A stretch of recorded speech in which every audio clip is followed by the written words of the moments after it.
Sick with the slang, sick and I'm destined for fame. Do for the fam, not for the gram. Stunting, you're destined for pain. I do not front, I do not scam. Put some respect on my name. Sick like Cobain, click and I bang. Y'all gon' remember the name. Y'all gon' remember the name. What's up, ladies and gentlemen, boys and girls around the world? I would like to welcome you back to Real Talk with Zuby. This is Lewis Thomas. He is a cryptocurrency enthusiast, investor, an awesome thinker, and an awesome YouTuber. Welcome to the show, Lewis. Hey there, Zuby. Thank you so much for having me. It's a pleasure. That's awesome, man. How are you doing? I'm pretty good. I've been doing my kind of usual routine of I did some videos this morning, and one of the little perks of being a YouTuber is that I get to play around with some products and platforms that companies send me and stuff. So I've been playing around with those today, and yeah, it's just been pretty chilled. How are you doing? Yeah, I'm very well, thanks, man. Very well. You know, to anyone listening, we've been spending the past half hour just trying to get the sound working on this thing, but we have managed to do it. We got there. Yeah, it'll be worth it, I'm sure. Exactly. It took two technical, intelligent brains to get it working, but we did it. That's cool, man. So I first came across your videos on YouTube, actually. So you've been putting out videos on cryptocurrency, I think, since 2017. Is that right? Yeah, I've actually been making videos a little longer than that. I kind of touched on a broad range of topics, really, but there was a moment really at the beginning of 2017 when I started making content about cryptocurrencies, and it took off. The views, the demand for it became crazy, and so I just naturally kind of shifted in that direction. Yeah, man. Yeah, no, I think I saw some of those earlier videos. You had some stuff on like cannabis legalization, I think, and some more political stuff, some stuff about universities and all that. Absolutely. So, yeah, basically everything that YouTube discourages. So yeah, demonetized. Yeah. Yeah. So how did you first come across cryptocurrency, and what was it that first attracted you to it? So I'd have to take you back to 2016. Towards the end of that year, I'd developed quite a large interest in psychedelics, actually. Became really, really interested on a strictly academic level, of course. And I was obsessed. I don't know if you're familiar with a guy called Terence McKenna. I'm not. No, who's that? No, he's absolutely fantastic. Kind of thinker, philosopher who touched on psychedelics. He has one of my all-time favorite books called Food of the Gods, which I would highly recommend anyone to read, about the historical significance of psychedelics and the impact they've had on culture for thousands of years, actually. And there's some pretty crazy theories. There's a theory called the stoned ape, and the idea is that our ancestors, one of the ways in which they were able to rapidly grow the size of their brains was our ancestors in the kind of sub-Saharan Africa. They accidentally ate psychedelic mushrooms that grew on the kind of manure of animals. And it was through this kind of accidental occurrence that our brain development rapidly occurred. Alan Watts as well, who's another fantastic Eastern philosopher. And I was just hungry for more knowledge and insights about this. So I was searching online, other kind of resources, podcasts. Someone recommended Joe Rogan, who of course now is a household name, less so in 2016. But I just began consuming his content. And then one day, just by chance, I happened to stumble upon a podcast with him and a gentleman called Andreas Antonopoulos, who you might be aware with. Yeah. And he, of course, is the Bitcoin guy. He's pretty much most people's introduction to Bitcoin. And so I just gave it a chance. I'd been vaguely familiar with this Bitcoin thing, but didn't know much about it. And the second I heard that podcast, it was just magic. There was just a light bulb moment that went off. And from that point, I was hooked. And I have been ever since. That's awesome, man. So what was it particularly about Bitcoin that drew you in? Because I've spent quite a lot of time, especially over the past year, just trying to explain the concept to people and why I think it's extremely valuable. You know, you've got a lot of people who just think it's silly internet money. And I was one of those people. I think I legitimately first heard about Bitcoin probably around 2011, 2012. And I did no research into it, which makes because I mean I'm a computer science graduate. Oh no, I didn't know that. Yeah, I'm a computer science graduate. So I you know what I mean. I'm not like super duper into my techie stuff because I'm more of a musician these days. You know, I'd heard the name, I'd heard the term Bitcoin, but I'd never really looked at it. The way I just assumed it was just literally I mean, it is a form of digital money, but I thought it was just like I don't know, just like something that you'd use to buy tokens in a video game or something like that. You know what I mean? I didn't do the proper research. No one sat down and explained it as in like, okay, this is it. This is why it's valuable. This is the whole concept. It's limited. You can't just make as much of it as you want. Like the whole way Bitcoin works, I didn't understand until towards the end of 2017 when I actually sat down and bothered to do some research. So like a lot of other people, that was a moment when I kind of kicked myself because the way I am, you know, I'm quite a libertarian minded person, for example. So Yeah. the whole notion of having like a decentralized currency that is trustless, that's global, that's limited, that's deflationary. I was like I didn't need that much convincing. I was like where do I get this? Like this sounds awesome. So yeah, I kicked myself a little bit for not investigating it properly, but that's how these things are. Yeah, well, that's the thing, actually. It's because for me, what's so incredibly interesting about it is the fact that it's so all-encompassing, and that it does bring in politics, it does bring in economics, investing. These were all things that I had a general interest in anyway. And being so lucky as to have my first real exposure about Bitcoin from Andreas is that he was able to tap into all of this in such a brilliant way for 3 hours with Joe Rogan. And that's what's quite unfortunate about people, especially in kind of late 2017. Their first interaction with Bitcoin is normally through some hype beast YouTuber who just tells you about all these coins that are going to the moon and you don't even know why, but you want to jump on board, right? Yeah. You're on a miss out on the 10x. And so Andreas was able to outline the enormous significance about this. And you say yourself, coming from a more kind of libertarian perspective, what was interesting to you about that, while as myself, I'm actually from a more kind of left-wing perspective. And so your perception, you can place that on top of Bitcoin and what it can do and what its significance is. And so for me, along with the kind of deflationary aspects and stuff that you told about, it was also the way it kind of empowers people, how it takes the power of currency and the power of issuing currency, which is tremendously significant and impacts almost every aspect of society. That's in the hands of the people versus the central bankers. And the fact that you just have this great tool that will hopefully bring financial access to the digital world and the financial world to billions of people, I just thought was unbelievable. As well, of course, you know, without being you're on a virtue signal or anything, it's also for the mad gains, right? The fact that it's the potentially most amazing investment that someone could ever possibly embark on as well, that kind of helps with motivation of wanting to get on board with it. Yeah, absolutely, man. You know, I'm an evil capitalist. There's nothing wrong with that. Yeah, but depending on your timing, though, your experience in results would have certainly varied over the past 2 years. Oh my goodness! Well, it's like everything, isn't it? Timing, unfortunately, is everything. It doesn't matter.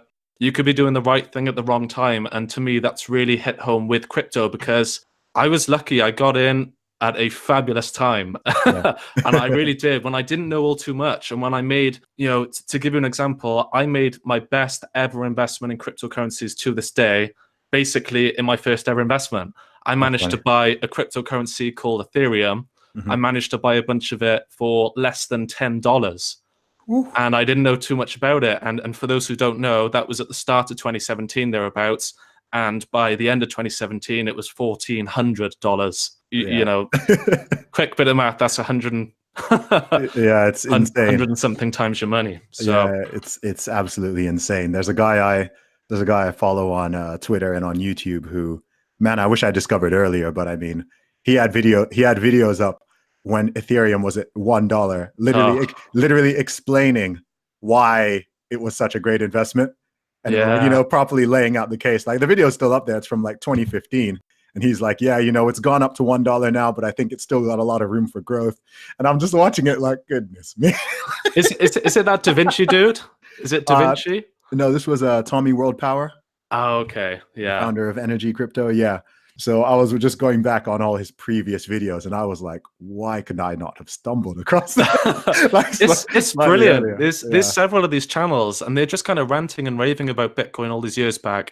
And you look at the comments, people call them nuts, they call them insane, deluded. And you just look where they are now and they're these people who are just multi-millionaires and it's just incredible. Yeah, man. So we can't talk about crypto without talking about the past year, the ongoing bear market. To anybody who's not involved in cryptocurrency, the entire market has dropped by about 80 80 to 90%. It went up to about 830 billion market cap. Everyone was ready for it to zoom past 1 trillion. Everyone had the 50K, 100K Bitcoin. The entirety of last year just dropped and dropped and dropped. And to anyone invested, Lewis and I can both vouch that it was painful. It's impossible to understate how brutal it's been. Yeah. It really has. I mean, again, just to give people an idea who might not be familiar with me, I put my life savings, everything I had in the crypto in the beginning of 2017. And so seeing that and seeing the great rise in 2017 and then seeing that collapse by 80, 90% in 2018, it's pretty rough. It is. Pretty rough going. I think the roughest part for me personally was around middle of the year. Because I had a period where I was really debating, like, okay, do I cut my losses or do I just hang in there? Like I did decide to just hang in there, and I'm still hanging in there. But each time, because it just, you kept thinking, okay, it must stop now. You know what I mean? I can't go lower. It went from 20,000 down to 6,000 and then stuck at 6,000 for several months. It's like, okay, 6,000, that's a big drop. 20,000 to 6,000, like that's enough. And then boom, it just it cut in half, almost cut in half. I was just like, wow, this is a real baptism by fire. But in a weird way, I think maybe that was the best introduction for me. It's weird because I've read loads of investing books in the past, including some of the ones that are the most recommended. And it's really, really funny with investing because you read all this stuff about people buying high and selling low, getting caught up in FOMO both ways. And I'm an extremely rational and level-headed guy. Like, I'm really not someone who lets my emotions get the better of me. And so I was like, no, I'm not going to do that. I can't do that. Like, I'm too, you know what I mean? I was like, I'm immune to that. Like, I'm not someone who gets irrational and drawn in by my emotions. And after last year, I was like, you know what? Like, I didn't even know that could. I didn't know that was possible in an asset class for it to move so quickly. And then two, like, wow, I really broke every investing rule that I already knew. So it was I don't think it's something that's, now that it's happened, I don't think it's something that can happen to me again. So it's certainly a good learning lesson in that way. And then at this stage, we're both smiling, we're both laughing now. It's reached that stage where, to me, like, I have to just laugh at it, because like, I think either you find the funny side or you just go crazy and wanna do something harmful to yourself or someone else. The thing about crypto, though, at any given point, is that it's all time dependent. Yeah. So you can say on the one hand you got in late, whatever the word late means. Mm-hmm. But then you look at it on a wider picture and you think, okay, you're taking part in actually a cutting edge technology that's gone through several hype cycles, and where my personal contention is that we're still at the very early stage of this. We're still at the most generous estimates are that we're about 1% global adoption right now, which means that we have an awful long way to go. And it would be my contention that even the people who got on board at the absolute peak in 2017 ultimately are just early investors. Yeah, I agree with you. I'd be surprised if it's even as high as 1%. Yeah. 1% actually sounds quite high to me if you consider the 7.5 billion people in the world. I'm not convinced that 1% of them have any significant crypto holdings. No, that's right. Yeah, absolutely. Yeah, so I agree. I mean, I'm actually angry I didn't just delay it a bit so I could have bought like 5 times as much.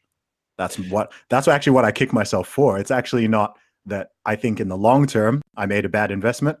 I just think like, oh, had I held my horses a little bit and waited for it to take the beating.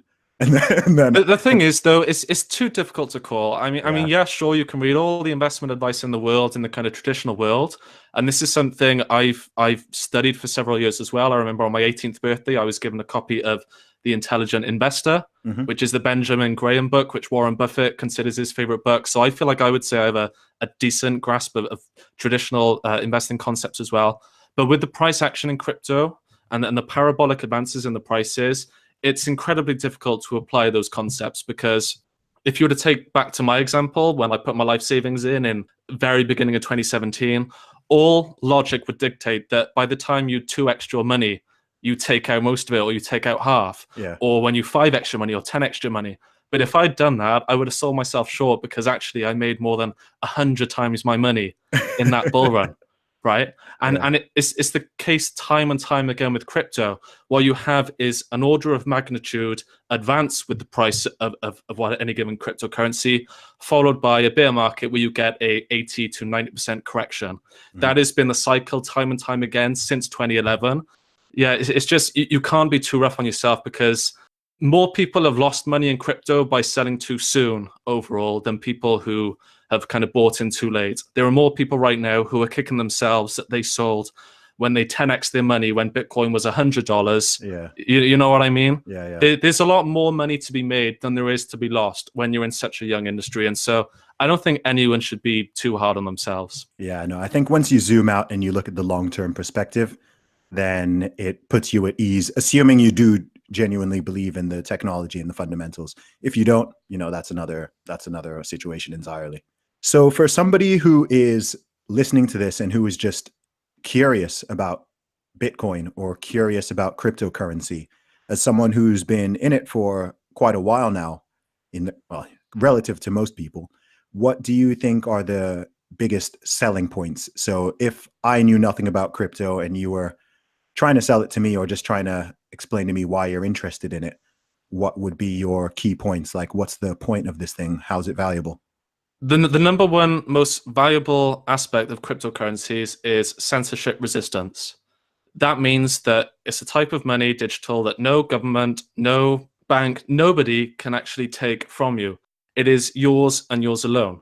So the money that I have in crypto, there's not a single person on this planet other than myself who can access this. And this is tremendously valuable, both as a kind of store of value and as a form of individual sovereignty. You see around the world at the moment, there's a lot of fear around freedom of speech, freedom of thought, and you're seeing people's finances and their livelihoods being affected as a result of this. These people who have controversial ideas, controversial opinions, right now in a highly centralized financial system, they can be shut down in a moment. They can have their PayPal access revoked, they can have their bank accounts revoked, and it's quite scary to me and to anyone, really. It doesn't matter where you are on the political spectrum. The idea that someone can shut you down, you can be kind of unpersoned in an Orwellian sense, is absolutely terrifying. And so the idea of kind of freedom of speech and individual sovereignty, for me, is one of the key selling points. And also, kind of related to that, is the storage of value aspect to it. Right now, approximately $7 trillion is stored in gold, as pretty much not much else other than a store of value. That is a means of which people can retain their wealth. And part of the reason why people do this is because right now our inflationary monetary system that we have, people, typically working class people or regular people who don't own huge amounts of real estate, huge amounts of stocks and whatever else, their entire livelihood is kept in an inflationary model where the value of their savings depletes at anywhere between 3 to 5 to 6, 7% every single year at a compounding rate. And so right now, the world lacks a means for regular people to actually store their wealth in a way that doesn't degrade every single year. And to me, that's an immensely powerful tool as well. Yeah, I agree on both of those points. In regards to the second one, do you think that there, however, is an inherent danger of the same thing happening with Bitcoin or another cryptocurrency? So just like when it comes to, say, something like gold, certainly when people were allowed to personally own large amounts of it, you could always get wealthy individuals who just, corner a huge amount of the market and own a huge amount of it. Don't you think the same thing could happen with Bitcoin, either from a private individual perspective or even from a government perspective? So the exact people who the Bitcoin kind of is fighting against. A lot of people think, for example, there's loads of manipulation going on in the market, and maybe there's even actors who are crashing the market so that they can scoop up a ton of it with their billions that are sitting on the side, and then they'll kind of own the market and have it cornered. Is there a way to get around that, do you think? No, and that's fine. There is absolute rampant manipulation. There's all sorts of dodgy shenanigans happening in the space right now, but that is a product of free markets that are not held back by any kind of regulation at all. It is the wild, wild west.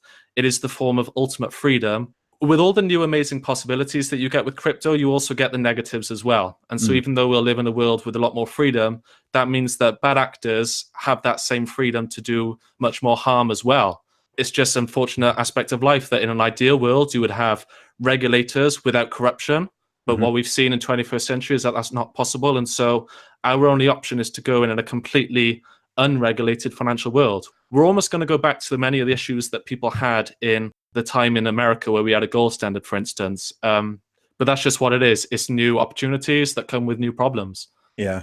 Do you think that there's a space for cryptocurrency banks or holding companies, or do you think that kind of takes away from the entire purpose? Yeah, that to me is the amazing thing about cryptocurrency, is that people will have choice. I think there absolutely will be crypto banks, if you want to call it that, for people who don't want the responsibility of taking full control and taking full responsibility of their funds. Because right now in this day and age, if you lose your money, if your credit card gets stolen, something like that, you can call up the bank and they'll kind of redress that for you. There is nothing of that sort in crypto. If you lose access to your keys, that's it, you're stuffed. And there's actually a guy who doesn't live too far away from me, is kind of well-known case in Bitcoin. He lost the equivalent of about $10 million worth of Bitcoin because he lost the hard drive on his computer that stored his private keys. Is that the guy who wanted to go through the entire landfill? That's right. Okay, yeah. I did. I actually read about that in a newspaper or something like that. Yeah. You can't have the penny on the bun, so to speak. If people really want freedom and sovereignty and control over their lives as much as they say they do, then they're going to have to live with the responsibilities and the consequences of that, which I think is absolutely fine. I think that's welcome. Yeah, no, I think it's interesting. I do think it appeals very much to a certain type of person. Like I said, I've been having these conversations with a lot of people. I mean, even down to the idea of having a censorship resistant money and having something that people can't confiscate. A lot of people are sort of the opinion that, oh, well, I'm not a criminal, I don't need to worry about anything. I, like yourself, I'm not a criminal either. But I also do have some concerns. I guess, I don't know if it's like ethical or ideological, of this notion of just being able to, whether it's deplatform or unperson or demonetize an entire human being. You know what I mean? Like if someone is, I'm not a fan of loads of ideas and thoughts, but there's something disturbing to me about not being able to open a bank account or receive payments or whatever, because you have some ideas that some people don't agree with. I mean, what next? Should we be cutting off your water? Should we be cutting off your electricity? I saw someone on Twitter say something like, should Republicans be allowed to use roads? Which I thought was which I thought was quite funny. I mean, it sounds funny, but these things do tend to, if you look at history, certainly I think if you're a student of history, you do see how these things can encroach. They'll start with the people who nobody would want to defend. And then, who knows who's going to be the next target. The smaller you make the pool of acceptable opinion, you're always going to have people who are technically on an extreme end of it. Do you know what I mean? Absolutely. Absolutely. And we're seeing a lot of, I don't know about you, but I am quite disturbed about what we're seeing in the wider economy and in the news right now. This division, this polarity, this animosity between various groups of people. And what's really interesting is that people are wondering where this is all coming from to some extent. And it actually has a strong correlation with the economy and the kind of economic circumstances of our time as well. There's a fantastic article by a man called Ray Dalio, who's one of the top kind of hedge fund guys. And he's talked about the link between the rise of populism and long-term debt cycles. Okay. So this is what we saw kind of last century. If you think about the Great Depression in 1929, the kind of economic hardships around the world, the years and decades following that. And that's where you saw the rise of fascism. That's where you saw the rise of Mussolini, Hitler. And it's no coincidence. And what he's saying is that this century now, we're actually approaching the end of another long-term debt cycle. We're seeing huge inequality, which has also been spurred by the way central banks have conducted themselves over the past few years. The way that they've grossly inflated assets that make people feel resentful at someone, whether it's the government or immigrants, or you can put kind of X on it. Sure. It has this strong relationship to economic inequality, which for me is why, going back to Bitcoin, why this thing is so beautiful, because it actually helps to resolve many of the social issues which you wouldn't think has any kind of real relationship to it, but it does. Yeah, no, I think that's something that's really interesting, because I can easily understand from a libertarian freedom fighter kind of mentality why someone would be big on Bitcoin. But I think that regardless of someone's personal political views or affiliations, I think there's a case to make on sort of all sides of the spectrum for why Bitcoin, or perhaps another cryptocurrency, or loads of them, have value and have a use case. Absolutely. Yeah, as I said earlier, you can project onto Bitcoin whatever you want, which is the wonderful thing about it. And what's also wonderful about Bitcoin equally is that it doesn't care what your ideology is. It's open finance that's available to the most extreme left to the most extreme right. If you want to enjoy the benefits of Bitcoin, you have to accept the fact that your enemies do as well, which is, again, another wonderful aspect about it. Yeah, I think it would be good for everybody as well if we stopped viewing each other as enemies. Yeah. You know what I mean? I think that's Yeah. that entire word kind of concerns me. Oftentimes people talk about enemies and I'm like, I don't think I have any enemies. Like, there might be a couple people out there who I've never met who probably think they don't like me because they think they know me, but they actually don't. But when I think of the real world, I'm like, no, there's some ideas and concepts out there that I don't like, but I don't think I have any enemies per se. I think, Yeah. in the bigger scheme of thing, I think that's, you touched on it already. I think it's become very apparent.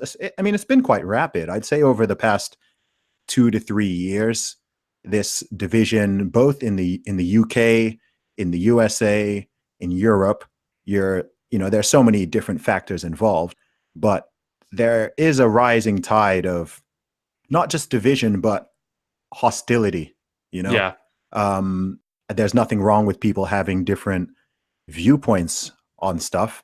Some of them are going to be opposite. Some of them, it's going to be a little bit difficult to reconcile, right? If you've got some people who want taxes to be higher and you've got another opposite group who wants taxes to be lower, it's a little bit difficult to completely satisfy both of those groups. But I think at the end of the day, whatever country you're in, or just living in the entire world, it's like, you know what? We've all got to get on, I don't think thinking that the person who lives down your street is a Nazi because they voted red, because they voted red and you voted blue. Yeah. Despite the fact you've probably gotten on well for the past 20 years. You heard these stories of people, divorcing their spouses, or relationships breaking down after the 2016 election, and that goes for both Brexit and Trump. And I'm just kind of reading these stories. I'm like, what's wrong with people, man? Like, it's not that deep. You know what I mean? It's really awful. And unfortunately, I don't think it's going to get better. I think it is only going to get worse. And I think it's because it's so strongly tied to the economic hardships that people face. I think people are really struggling, not just in the UK, US, but around the world right now. And unfortunately, I feel it's scary how much it just feels like, well, not that I was around in the 1930s, but from what you read, it just feels like the rise of the 1930s all over again, which scares me. It really does. No, I understand that.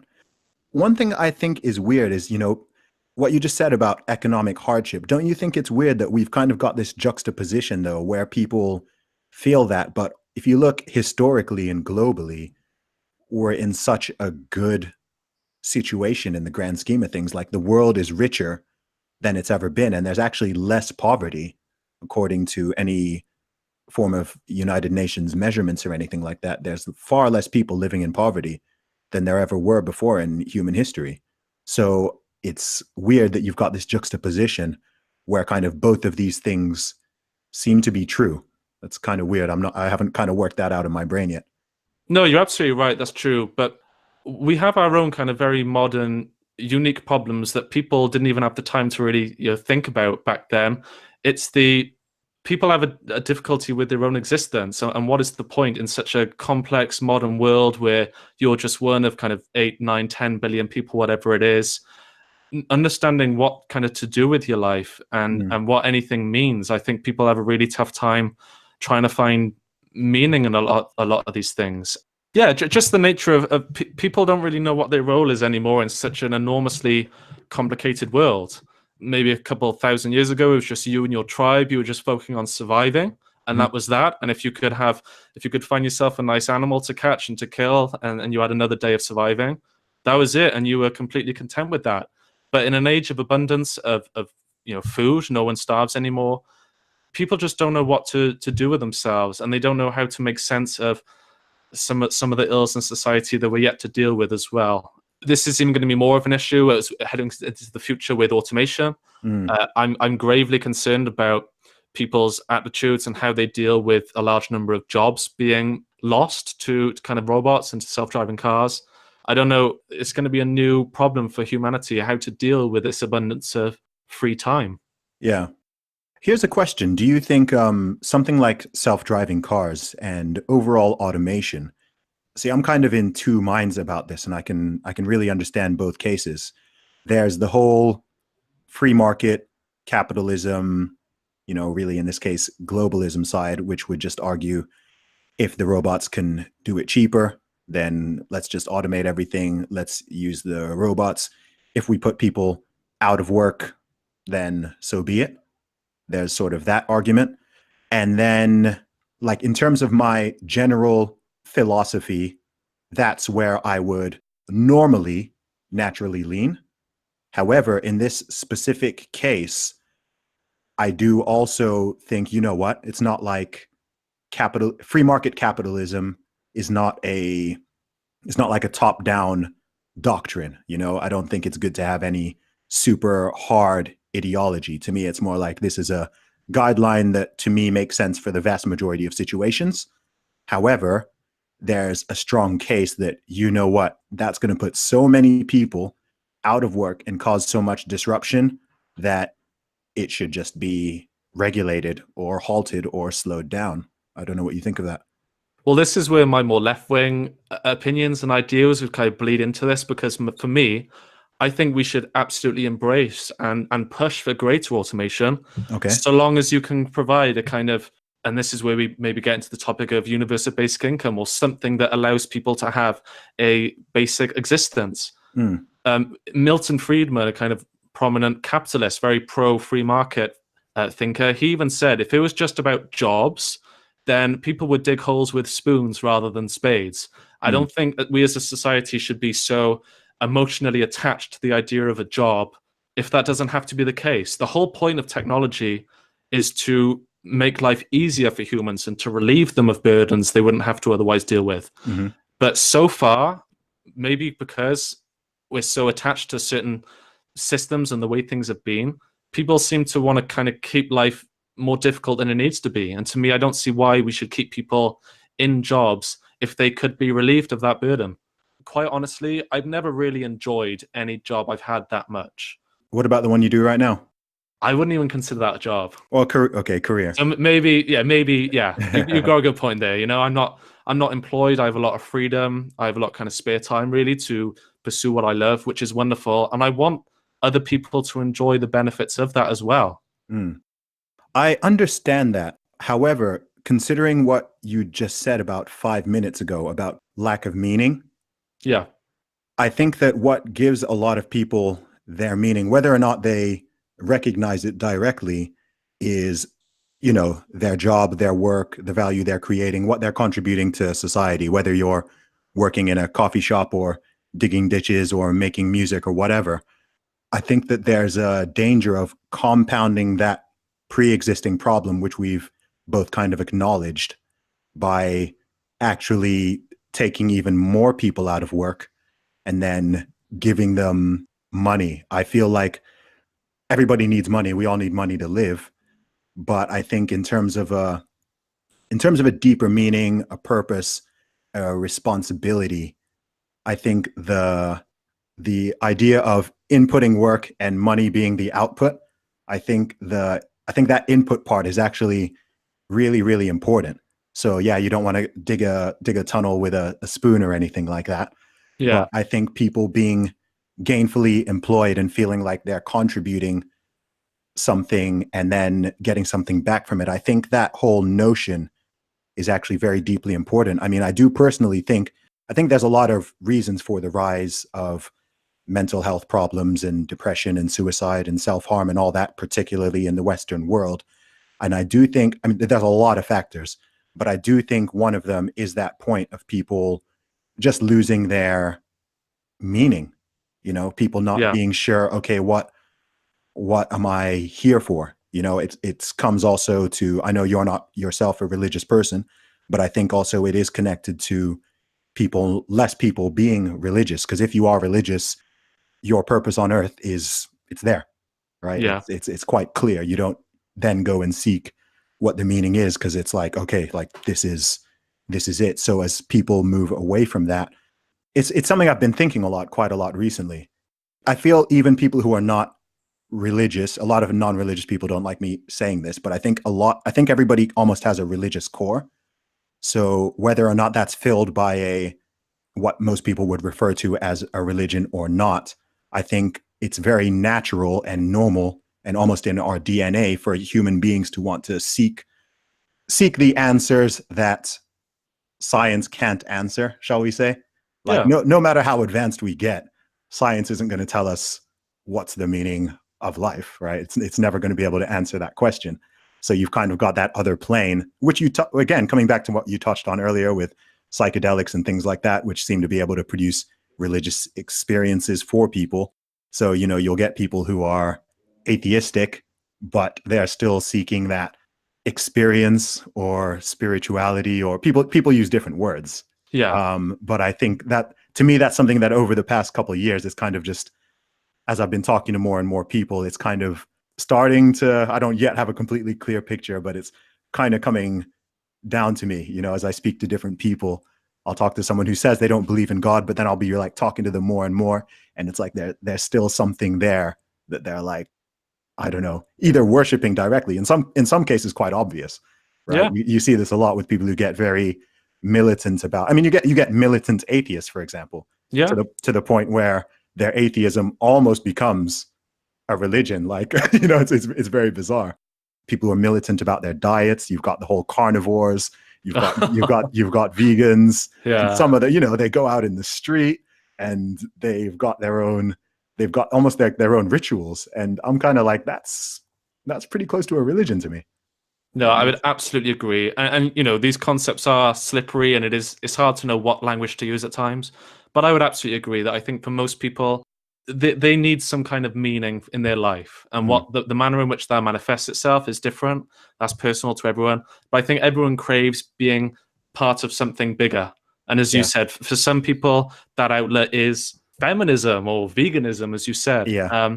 And kind of going back to UBI in this kind of jobless world, people can go one of two ways. People can either fall into a pit of dark nihilism where they just kind of drink and take drugs and be miserable all day. Yeah. Or they can potentially, if hopefully in a kind of more ideal scenario for me, I would like to think people have more time to devote themselves to these causes. If they're religious, they can have more time to help people, more time to help the homeless, more time to care for their families, more time to pursue their interests. If they're creative, they can create more music. To me, that's a more idyllic scenario, but it all depends, because I ultimately don't know how people would respond to this.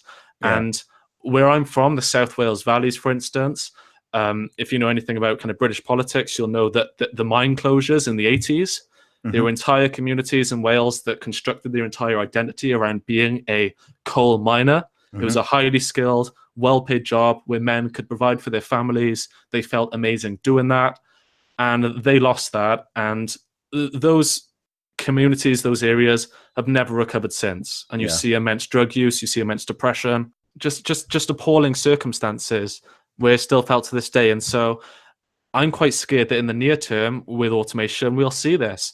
If you think of the millions of truck drivers, taxi drivers, a lot of these occupied by men who are providing for their families, if that's taken from them and if they can't easily find maybe even another job to replace that, never mind full automation, it might be really, really tough for a lot of people out there. Yeah. So, I mean, that's why I come back to the idea of, is full automation something that we necessarily want to seek if it can be slowed down, if not stopped?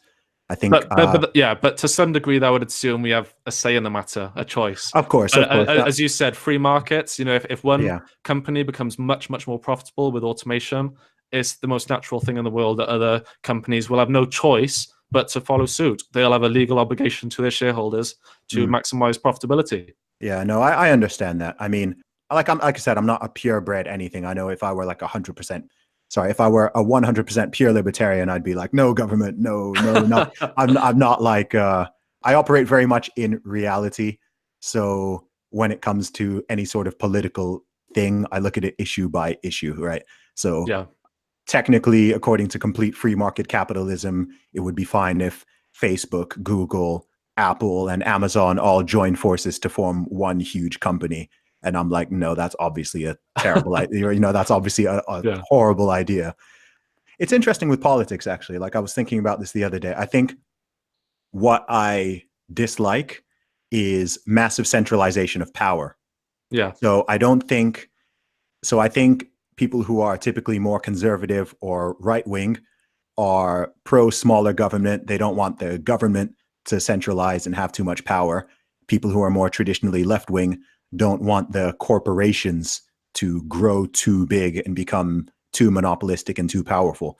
And I actually think both of those are right. I'm just like, too big, too powerful is something to worry about. It doesn't matter to me if that's a government, if that's a private company, if it's too big and it's monopolistic and it can kind of just do what it wants, then I think the long term people are going to suffer and you're going to get worse products because you know you're not going to get the competition and everything like that that you want. I mean, the free market kind of stops working, really. Absolutely. I really wish people would approach policy from a more evidence-driven, pragmatic standpoint versus being so heavily married to their ideology. Yeah. Because as you said, someone can instantly approach things from their radical left-wing perspective, radical right-wing perspective, but it just seems such a great waste to me that around the world we have so many policies and examples of where different things have worked and haven't worked, and I wish people would be more willing to go with that. That's one thing that frustrates me quite a lot about the discourse in America, because I feel like all these topics, whether it's gun rights, healthcare, people talk in hypotheticals as if there isn't an entire world out there that actually does these things already. That's true. You know, when people have the gun debate, whether to have guns, are people safe with or without? You have evidence everywhere that you can look at to figure this out. Why don't you actually look around instead of being just married to your ideology and just thinking because you're strictly a libertarian, you should have this particular view? Yeah. That's one thing that I find immensely frustrating. Yeah. I mean, for instance, I'm not particularly passionate either way about the gun debate. I have no skin in the game. But to me, it's talking in this concept of freedom and in which circumstances people are actually freer. My personal opinion, and some people might be horrendously offended by this watching this, I feel people in the UK are freer with less likelihood of being shot than they are from the fact that they not free because they can't own a gun, if that makes sense. I think in that respect, my freedom is more enhanced from being less likely to be shot than my freedom is inhibited just because I can't technically own a gun that I can walk around with. Yeah. And so in that case, from a libertarian perspective, I would say people are freer in the UK than they are in America, where unfortunately every single year many people have kids who walk to school who end up getting gunned down. Yeah, no, that's an interesting one for me because I grew up with a lot of Americans and I know a lot of Americans and I know I've got family members in America who own guns and are very pro-gun and whatnot, you know, and even some of my personal friends. Yeah, it's a really fascinating one because it's so much based on the history of America. So I'm not sure if you're aware. I mean, you might be. I mean, the whole idea of the right to bear arms. Loads of people think it's purely about self-defense, but it's also to defend against a tyrannical government. So that's kind of the core component. So the idea is that the USA, obviously, they were ruled by a tyrannical government, i.e. the British Empire. and I mean, the entire country was founded by them rebelling against the British Empire and being able to bear arms and essentially overthrowing them and gaining their own freedom. So they've kind of got that embedded in their society that a government can become tyrannical. I mean, which it can. I mean, you look at the 20th century and It's not like it's a completely crazy paranoid concept, because you did see it in the Soviet Union, you did Yeah. see it in Germany. So the idea of a government going off the handle, starting to attack or kill or harm its own citizens, when you're in a peacetime, when, in our lifetimes, it sounds a bit far-fetched and silly, but then you look back at history and you're like, okay, it can happen. So on that concept, I do very much understand why people stick very hard to their gun rights, because they think, okay, the government confiscates the guns, and then now forever we don't get those back. And if the government ever does fly off the handle, we have absolutely no recourse. So I can understand that as well, especially as someone who's not anti-government, but a bit skeptical and slightly distrusting of it. Sure. And actually, I heard a very, very interesting theory, which I'm kind of in agreement with, actually. I don't know. I'm interested to hear your thoughts on this. Is that the rest of the world benefits from America's gun laws because of that point? Because if any country around the world, never mind just the US government, if any country around the world went full tyrannical, we all know that America would step in. And so in that sense, you could say we're the beneficiaries of that, even though, unfortunately, because of that, maybe people get more gun deaths in America.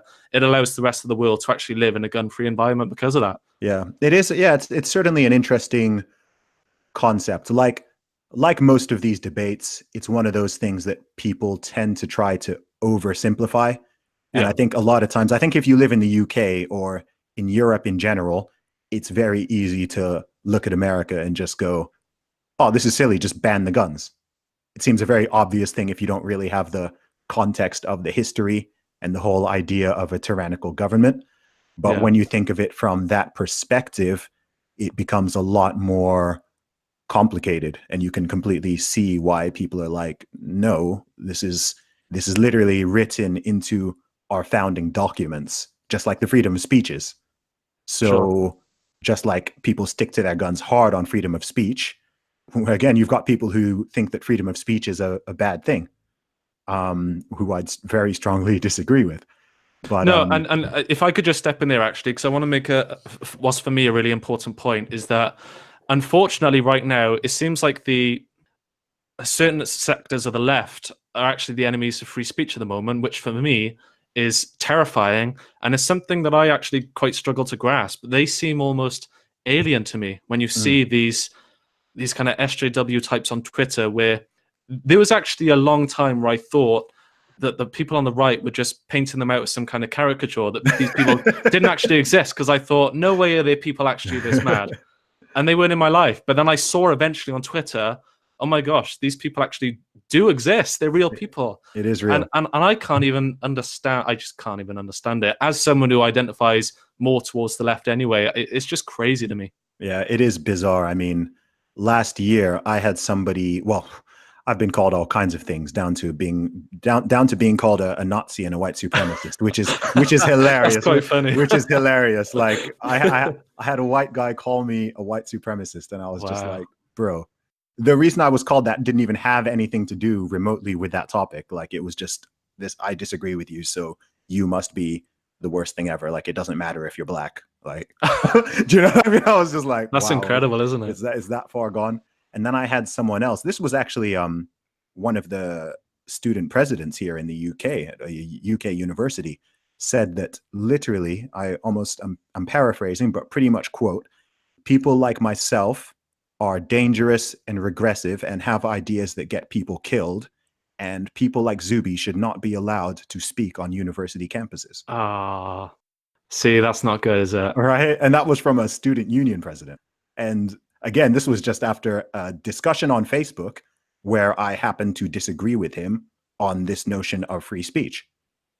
Yeah. And that was, I was literally defending the free speech position and trying to explain why it's so important, especially at a university. I mean, Yeah. like, it should be somewhat self-evident that at a university, people are going to get their ideas challenged. So this notion that I'm some kind of, like, I don't have a single, the most like controversial view I probably have is that I think the tax rate should be flat. right? Okay. That's Yeah. probably like my most controversial political view, is that I think there's a very strong fairness case for a flat tax rate, because Yeah. I don't think it's fair that the percentage, the chunk that goes out just grows and grows and grows. I mean, you've got people saying rich people should be taxed at 70% or 80% or even 90%. And I'm just kind of like, I'm not making that money, but I don't see how one can morally justify taking 70% of another person's income, assuming that they've legally made it, right? Like, forget about the practical aspects or the idea that they might flee to another country, but just morally, I'm just like, that's not right. Like, if anyone else did that, it would be called theft, right? If the government does it, Yeah, then it was that Alexandria Cortes, wasn't it? She's proposed that 70% marginal tax rate on more than 10 million. Is yeah, that right? I Yeah. think so. Yeah, but she's not even the first. I mean, there are lots of people who think that there should be a cap on how much you can earn. And I don't think these people even understand how economics and money basically works. I mean, people say that, and I'm like, how can you limit how much someone can earn? Like, it doesn't even make sense. Yeah. Well, Like, even from a left-wing perspective, that's not really a great idea, because the more someone earns, the more tax they pay, which goes into public services anyway. I think once you get past, I think 50% is way too high. But I think once you get past 50%, like, it just doesn't compute to me anymore. Yeah, I think taxing income in itself is wrong, especially if it's the product of someone's labor.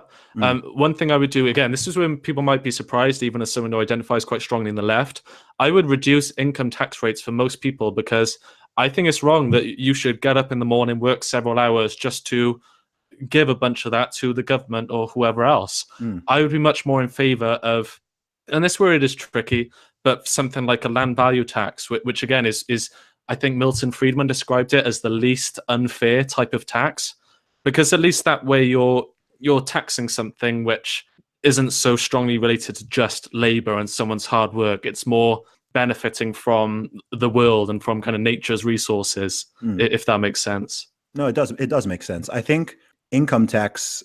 Yeah, I think I'm pretty much with you there.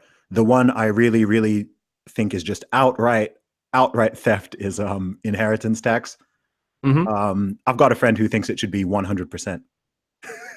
So we definitely don't see eye to eye on that one, because I think that's nuts.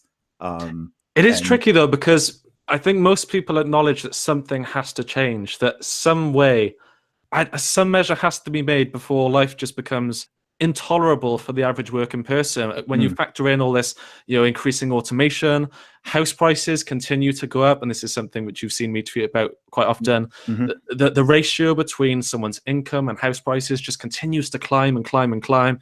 You've gone from 3-to-1 average ratio to about 8-to-1 now, and that just continues to climb.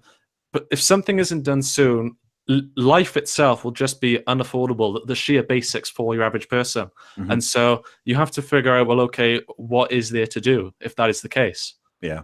I think with the housing, I mean, I can only talk to the UK. I'm far from an expert, but I look at things very economically, and it comes down to supply and demand. And with housing, it seems like you've got all these regulations which make it, I mean, I'm sure there are loads of businessmen, capitalists who would love to build a ton of houses in the UK Yeah. if you let them. But it seems like, I'm not an expert, on my very basic looking at it, it seems like there's lots of regulations and policy and whatnot that make this very difficult. So if you're going to limit the supply of housing, and then you're going to have the population increasing by X% every year, whether that's through birth or through immigration primarily at the moment, then the prices are going to go up. Like, that's very basic economics. So to me, Yeah. I look at it on the supply side. People need to build more houses. Like, there needs to be more housing. I mean, you look at somewhere like London, and it's ridiculous, right? The population is just growing and growing and growing, but there's very few new houses each year compared to how many more thousands and thousands of people are pouring into the city. So I'm very much more in favor of that sort of deregulation and making it easier for people to step in and create and build what needs to be created and built, rather than this notion of punishing people who are already rich or wealthy. I'm not like completely anti-tax. I'm aware that some things need to be publicly funded, and I think it's good that they are. But these people are already paying, as you alluded to earlier, some of them like millions a year in tax. I just think it's deeply unfair if someone is making money to then, okay, they're passing away and they want to give the money to their children or to whoever, and then you're going to step in again on money that you've probably already taxed 3 or 4 times, and then just take another wedge. I just don't know how that one is justified. I feel like there's certainly better ways of doing things that are more moral, basically. Yeah. And the thing is, the other dimension to this, if we bring things almost full circle back to Bitcoin, Let's do it. Tax revenue in itself, government will have a real tough time funding itself in the future when people have access to privacy coins and completely anonymous cryptocurrencies. The government will not be able to trace what people's incomes are. They will not be able to assess it or test it if they do launch an investigation into someone. And there's nothing they can do to force people to pay taxes if it's done on a mass scale. And this is what does concern me to some extent as someone who's left wing, who does care passionately about things like the NHS. I really do believe that socialized healthcare in the UK is one of our kind of crowning glories. But that's going to be very, very, very difficult to sustain in the future where people have full sovereignty over their money. Yeah. So I don't know what the answer to that is either. It is complicated. And I think it gets more complicated when people are not willing to have these discussions and have them honestly and have them seriously. You know, whatever side of the argument someone is coming from, they'll just go into their little echo chamber. Everybody who already agrees with me and sees things from this one direction, and then anyone who sees anything any other way is the worst thing imaginable and is evil and is this and is that. And again, this is it's a problem. You know, people need to be able to talk openly. Like, people ask me why I think free speech is important and non-censorship is important, and this whole idea of an idea-free market. And to me, it's really because of this stuff. And you can do it with any issue. Okay, immigration. Understandably, people get touchy and emotional when they talk about immigration or immigration policy. So it makes it really difficult for people, you know, whether it's people who are in power or people who aren't in power, to just sit down and have a very honest discussion about it, because people are so quick to label or demonize the other side, and then nothing gets done. And I think that's a big reason why you're seeing, particularly in Europe, why you're seeing this rise of right-wing populism in particular, because it's like, okay, no one else is even trying to talk about or address these issues. At least these guys they're gonna at least talk about it, right? They're saying something. Okay, they're saying something, and I think this is an important issue. So people are shifting in that direction. And again, people seem to be like, oh, why is this going on? Why did he get elected? Why did he get elected? And I'm kind of there, like, trying to connect the dots for people. And yeah, it gets frustrating sometimes for me, because I feel like I see it quite clearly. I know personally I really avoid being in any kind of echo chamber. I think it's impossible for me because I'm a musician. So musicians generally lean very heavily left, liberal, whatever. Whereas I don't like to label myself politically, but I'm certainly more to the right than most musicians. So yeah, it just gets difficult. I mean, you saw the exact same thing in 2016 with America. And I look at Trump very much, like, regardless of what someone thinks of him, I look at him very much as a symptom, not the cause. Yeah, okay, 100%. Right. So yeah, it's like you guys were already getting divided. X, Y, and Z was already going on. People were already playing identity politics, and people were already getting sick of it. When you just kept going, I mean, they're still going. They're just doubling down, doubling down, doubling down. If I'm trying to discuss something and someone's arguing with the fact that I'm male rather than what I'm actually saying, then it's like, how are we meant to move forward here? It's such a huge step backwards. And I really remember when it was not a thing at all. Like, I mean, I finished university 10, 11 years ago, and I don't remember any of this being a thing. I don't remember anyone ever saying, you're a privileged white male, or I'm a person of color, so X or Y. It's like, this is new. Like Yeah. all this stuff is very new, and it's something that loads of people have commented on. But I just find it so bizarre. I think it's people call it progressive, and to me, it's just such a huge step backwards It is. that I find it hilarious that the people who peddle this call themselves progressives and even social justice warriors. Because like the whole term social justice, I'm kind of like, we just need like, I find that even the term bizarre, because I'm like, I'm very pro justice, but so like justice doesn't need a it doesn't need a modifier, right? If you've Yeah. got justice, you've got justice. If you start trying to factor in all this intersectionality crap of like, okay, well, how old is this person? Are they disabled? What color skin do they have? What gender are they? What's their sexuality? And you start trying to factor these things into like justice. I'm like, that's a perversion of justice. Either the idea is good or it's bad, or they're right or they're wrong, or they did a crime or they didn't do a crime. And you're just trying to complicate it with all this stuff. It's yeah, I find it very annoying personally. Yeah. So I have a question for you then, Zuby. Go for it, For bro. the next say 10 years, do you think the situation is going to get worse or better? Um, what we're talking about right now and the kind of general. Yeah, it can be as broad of a question as you like, maybe in terms of the economy, just everything, this rise in populism that you say you've witnessed. Do you think we've reached peak, or do you think things are much worse is to come? I That's a good question. It's tricky. I do flip flop on it a little bit. I'm an optimist by nature, so I think in the long term it will get better. I do, looking at the current scenario, I do think it'll get worse because people keep doubling down and people aren't just, taking their heads out the sand and being reasonable. I think it will continue to get worse up to a point, but I almost think in some aspects it'll probably get so bad that the average person, like right now, I think the average person isn't even really that aware of lots of the stuff we're talking about. Yeah. Do you know what I mean?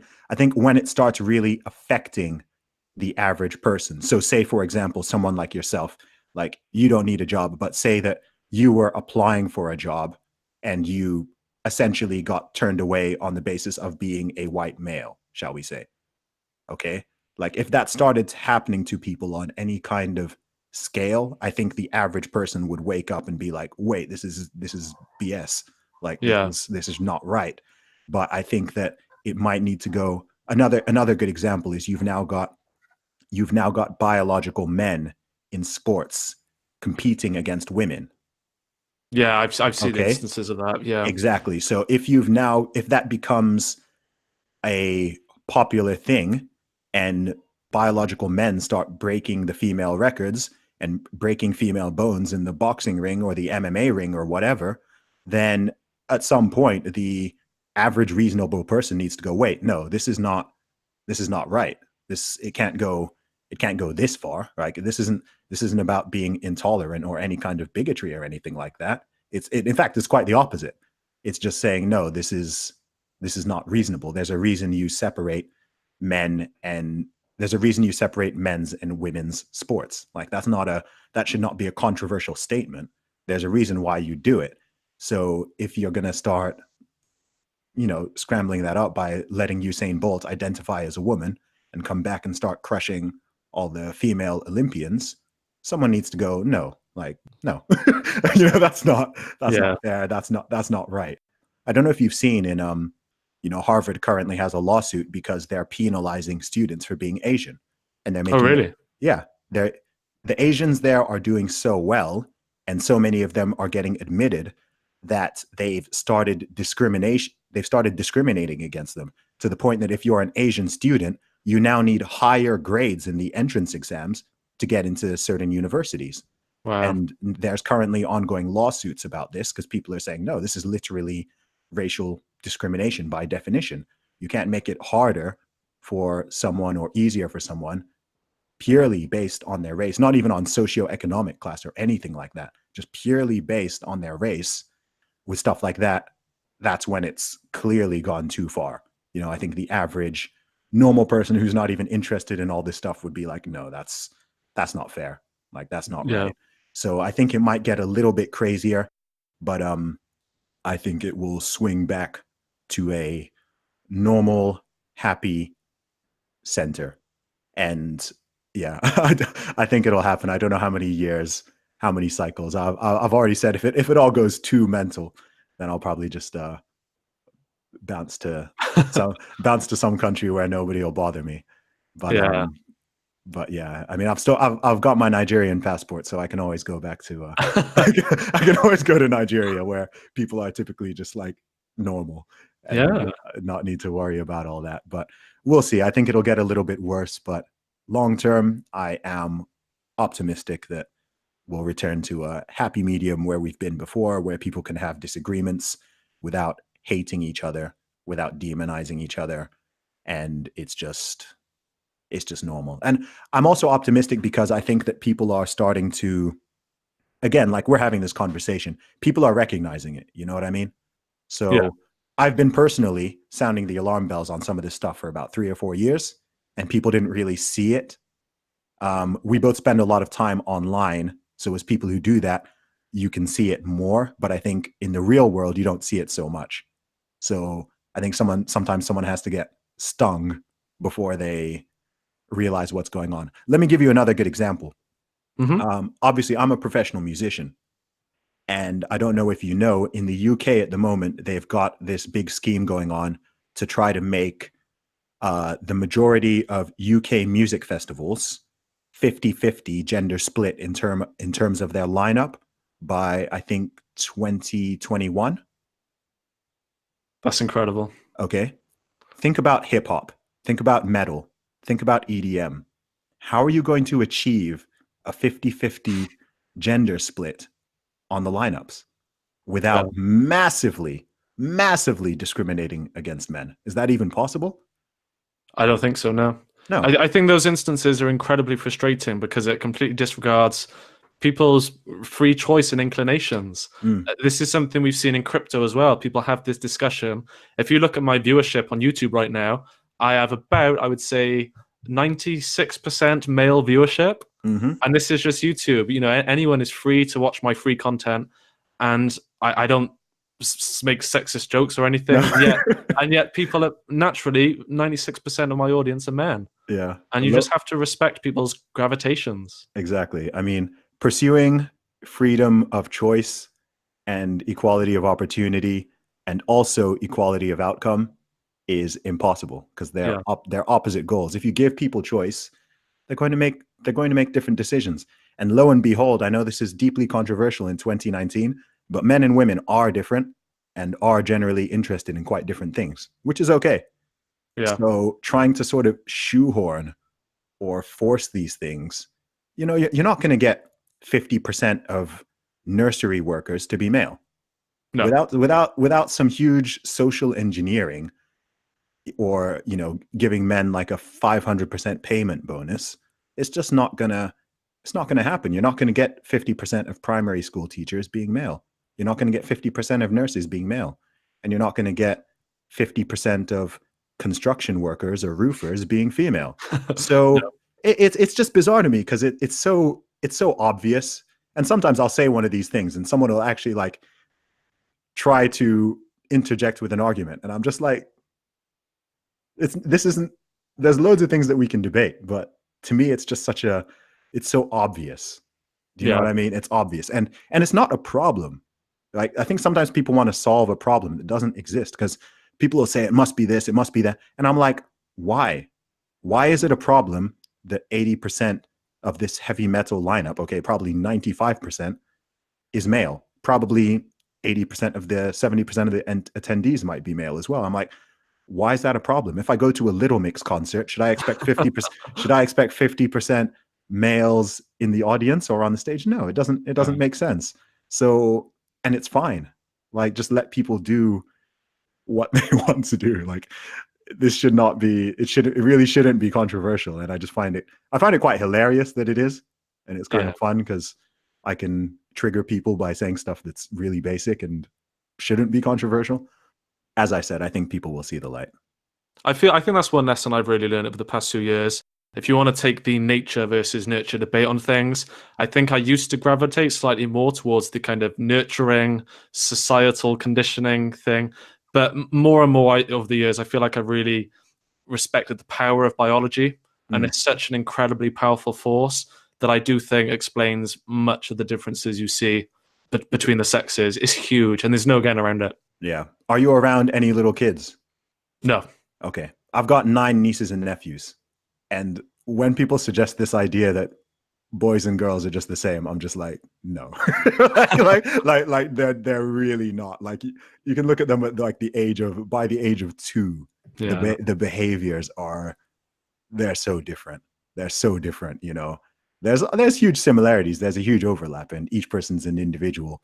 But someone could go to a nursery and just observe how the boys behave and how the girls behave, and it's like, no, these are not the same thing. Yeah. And by that age, you can't really say, oh, they've been socialized by years and years of this. It's like, no, they haven't. Yeah. They really haven't. I mean, they've even shown, I don't know if you're aware of this, like really interesting stuff, like female babies spend considerably longer looking at people's faces. Oh, interesting. Yeah. And baby boys respond more quickly to movement. So if you move an object in their peripheral vision, they're more quick to move their heads and look at it. Right. Wow. Girls also tend to develop verbal skills, being able to talk, being able to express themselves quite a lot quicker. And then, yeah, I mean, you see it play out. I mean, if you want to say teenage boys and teenage girls, they don't behave the same way. Men and women don't behave, and it's fine. It's good. I'm like, it's good. That's the thing with me. It should be celebrated, shouldn't it? I'm literally like, it's good, right? I don't want my girlfriend to be like me. No. I don't want my girlfriend to be like me and act like me and be built like me. And it's just like, no. Generally speaking, the female strengths compensate for the male weaknesses, and vice versa. So Absolutely. you put the two together, and lo and behold, it works. I mean, it's gotten us this far. so we've done all right, haven't we? Yeah, we know, like we're all here. So, it's a terrible shame that masculinity is perceived in such a toxic manner right now. It's very sad. Yeah, that's a whole nother convo. I've had some podcasts where that's been the main topic. A lot of this stuff, though, like I said, it might just need to reach a peak of stupidity, shall I say, before it just kind of comes crashing down, and people are like, I don't know. I often joke that people will look back in 10 years and either be like, oh gosh, that's when it started. Yeah. Or they'll look back and be like, what were we thinking? Like, what was that about? You know what? My inclination is always to go towards kind of economics. Okay. And I think for me, what it would take is, unfortunately, I think we're on a road towards the most severe global financial crisis of our times, which could possibly lead to a war, unfortunately.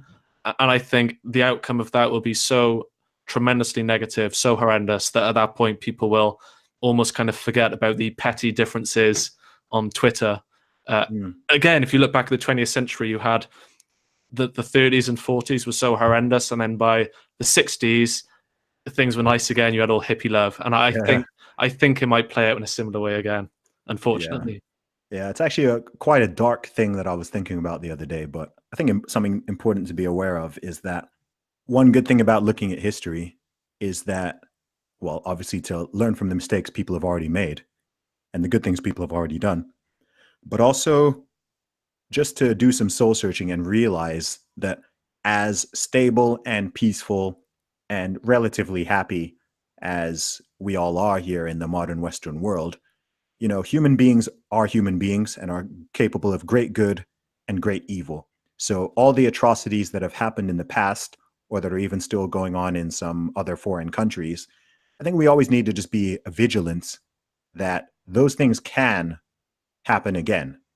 I imagine that in the early 1930s in Germany, people were not thinking like, oh, like we're capable of doing this, or our government is capable of doing this. And then, obviously you look at what happened during and after World War II. That's always the weird one to me. Like we're looking at World War II, because looking at the two of the countries that did some of the worst stuff, right? Germany and Japan. I don't know how much you've looked into the crap Japan got up to, but I find it really weird because those are two countries where both in terms of their nations overall, but also the individuals I've met from them are just so chill, Yeah. right? They're so chill. So like I've been to Germany loads of times and I'm just like, how the F did you guys do this? Do you know what I mean? Like, no, but you know what I No, mean? It's not. absolutely. And the Japanese, you think of Japanese as being such tranquil, respectable Yeah. people. And yeah, I mean, I don't know too much. I read about the comfort girls with the Korean girls in Yeah. Japan and all that kind of stuff. I don't know too much other Okay. gossip. There's some really dark stuff. Yeah, Yeah. You might not actually want to look into it. It's that bad. It's that yeah, bad. Um, but yeah, it's just bizarre. I'm just like, how you're reading something and you're like, this sounds like it's out of a horror movie. You're like, yeah, how were people doing this like en masse? And you have to think like these weren't just necessarily crazy psychotic people. I mean, they couldn't have been. Like it was so many people involved. It's like yeah. you can't all be psychopaths. They're not. You know what I mean? Like they couldn't all Yeah. have been. Like some of them were just normal people who got possessed by something. So This is one instance where I will kind of support the SJW somewhat, because if you look at, even though they're so ridiculous to conflate the MAGA hat with Nazism or something, if you do look at the 1930s, they didn't just go to the Holocaust. They were kind of No. small incremental steps. And so I can see why people would be tempted to kind of iron that behavior out from the get-go when you see something quite dark and quite scary. But I think, on the other hand, they might have taken things way too far, way too soon. Yeah. Do you know what I think they've done, which is, I think, more dangerous, is that they've been running around calling people Nazis and white supremacists for such a long time, normally without any reason nor evidence, that they've diluted those terms. Like, I'll be honest with you, these days when I hear someone say racist, my brain automatically thinks like it's probably someone calling wolf. Yeah. Or Brexit voter, isn't it? You just think, oh, people say, oh, Brexit voter racist. It's that kind of thing. Yeah, I'm like, what's the evidence? Yeah. Okay. So even when someone's like, Donald Trump is a white supremacist, and I'm like, on what basis? Okay, you don't need to like the guy. There's plenty of criticisms for him, but if someone says something like that's an extremely strong accusation, like that really means something. So if you're going to say that, I'm like, what are you saying that based on? If that's the case, like, I'm a black guy. I'm like, I need to worry, right? If there's legitimately a rise of the KKK coming, oh, absolutely, then, yeah. I need to be concerned.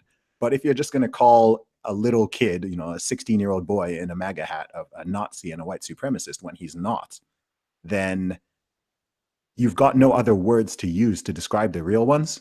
Yeah, and then it's boy who cried wolf, then, isn't it? Exactly. That's the thing, because it's like I don't know, like I don't even know what far right means anymore. Like I know what it's supposed to mean. Yeah, I know what it's supposed to mean. But if I'm looking at a paper and they're calling this person far right, this person far right, that person far right, there's people who I know personally who have been called far right in the media, and I'm like, they're not far right at all. Some of them are liberals. Some of them are actually liberals. You can't just keep throwing out these terms, because if an actual far right party comes in Britain or in Germany or in Austria or whatever, like, what are you going to call them? Yeah. You know what I mean? Like people need to be aware of like, okay, no, this is a serious concern. A good example is, I don't know if you know, like Brazil has a new president now. Yes. Yeah. He scares me a lot. Okay. Well, with him, they called him the Trump of Brazil. They called him far right. They called him like loads of different things in the media. And I'm kind of like, okay, first of all, those two things are pretty different, because Donald Trump is not far right. Okay. Yeah. Like he's not. So in fact, funny thing with Donald Trump, isn't he the first president who actually took his presidency already supporting gay marriage, for example? Yeah. Kind of funny, right? Obama didn't support gay marriage when he was elected. So it's like, I don't live in Brazil, right? So I don't really know the situation. So I'm kind of like, okay, well, is he really far right? Do you know what I mean? Yeah. Or is he far right to the people who think Trump is far right? And those are really different things. So it's like, you start confusing people, and like I don't know what to make of all these terms anymore. You know what I mean? don't think anyone does. No, I'm sure there's someone out there who thinks I'm far right. Do you know what I Yeah. mean? And it's like, no. So No, you're I just a got white supremacist. obviously. I don't know what gave it away, man. It must be the melanin. Yeah, man. Anyway, bro, we've been going for a while now, but it's been a really dope podcast. Do you have anything coming up in the next couple months or anything this year that we should be keeping a lookout for? Not so much. No, I'll just be at it with the regular videos. So if anyone here wants to learn a little bit more about Bitcoin, cryptocurrency investing, they can check out my channel, Lewis Thomas, Lewis spelled the funny way, like Louis, so Louis. And you'll find me there. I post several times a week. Awesome. Make sure you check out Lewis, and people can follow you on Twitter as well. What's your handle? Lewis Thomas YT, I believe. Yeah, you just find me. I talk mainly about crypto, but I'll talk about the kind of wider economy at times as well. Yeah, man. No, definitely make sure you check out his videos. He's got a really good perspective on a lot of stuff, and I have certainly learned a lot about crypto from his channel. Really good to talk to you, Lewis. Thanks, Zuby, and I wish you all the best for crypto in the future as well. I hope you get to experience what it's like to make mad gains, because honestly, there's no feeling like it, man. Trust me. I haven't made a gain yet. You'll do it. That's all, man. Talk soon. Cheers, Zuby.